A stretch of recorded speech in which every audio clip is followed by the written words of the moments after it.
Welcome to the Rhetoric Lab, where we translate the world's nonsense. Today's specimen: break the ice. Let's begin. You've heard this phrase in every awkward situation known to humankind. First dates, office meetings, family gatherings, anywhere humans are pretending to be confident while panicking internally. Someone always says, "We just need to break the ice." And ironically, they say it in a moment so awkward, the ice gets thicker. So today, we're putting this phrase under the microscope to see where it comes from, what it means, and why humans need psychological warm-up laps just to talk to each other. Historically, this phrase wasn't about conversations at all. It was literal. Ships traveling through frozen waters needed smaller, tougher boats called icebreakers to crack through the surface so everyone else could pass safely. In other words, someone had to go first, and it wasn't glamorous. It was cold, loud, dangerous, and involved hitting giant walls of frozen ocean, which ironically is also how some first dates feel. Over time, the phrase shifted from maritime survival to social survival. Break the ice evolved into, someone has to start the interaction so we can all stop feeling like malfunctioning robots. It's not about breaking anything. It's about creating enough warmth for humans to act like humans. Psychologically, this phrase represents social anxiety management. Everyone wants connection, but nobody wants to initiate it. So we treat the first moment of interaction like it's a frozen tundra. People use break the ice to signal, I know this is awkward, but I also know someone has to go first. It acknowledges tension without having to deal with the deeper fear behind it, the fear of being judged, ignored, rejected, or accidentally shaking hands when the other person goes in for a fist bump.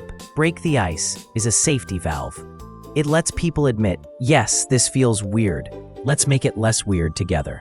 In daily life, this shows up everywhere. You're in a team meeting where everyone is staring at each other like their operating systems haven't finished booting. Your manager finally says, "Okay, who wants to break the ice?" Translation: someone please speak before this room collapses under the weight of collective silence. You're on a first date. The menu suddenly becomes the most fascinating object on earth. Neither of you has breathed in 30 seconds. One person finally blurts out, "So, breaking the ice here. You like food?" Translation: I need you to laugh so I know we can still recover from this. Your extended family shows up for the holidays. Everyone stands around pretending the tension isn't there. Then your aunt says, "Let's break the ice." Translation: I'm about to ask a question nobody wants to answer. Rhetorically, this phrase acts as a permission slip. It lowers the stakes. It signals that everyone is equally uncomfortable, which ironically makes people feel more comfortable. It preemptively softens the room. It turns tension into shared experience, and it resets expectations by saying, let's stop pretending we're not nervous humans. It also shifts responsibility. Whoever breaks the ice becomes the social icebreaker ship. They accept the risk, the vulnerability, and the possibility of saying something weird before anyone else gets judged for it.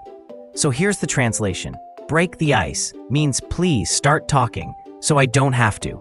It also means this silence is killing me. Someone be brave. Let's acknowledge the awkwardness and move past it. It's not about confidence. It's about survival. The phrase exists because humans have fragile social engines. We want connection, but we don't want to risk misfiring. Break the ice is our way of saying, let's create a little warmth so we can stop pretending we're fine and actually connect. And the truth is, most ice melts the second someone says something real. So the next time you're stuck in awkward silence, remember, you don't have to shatter the whole glacier. Sometimes the smallest crack is enough. This has been the Rhetoric Lab. Keep your mind sharp and your ears even sharper.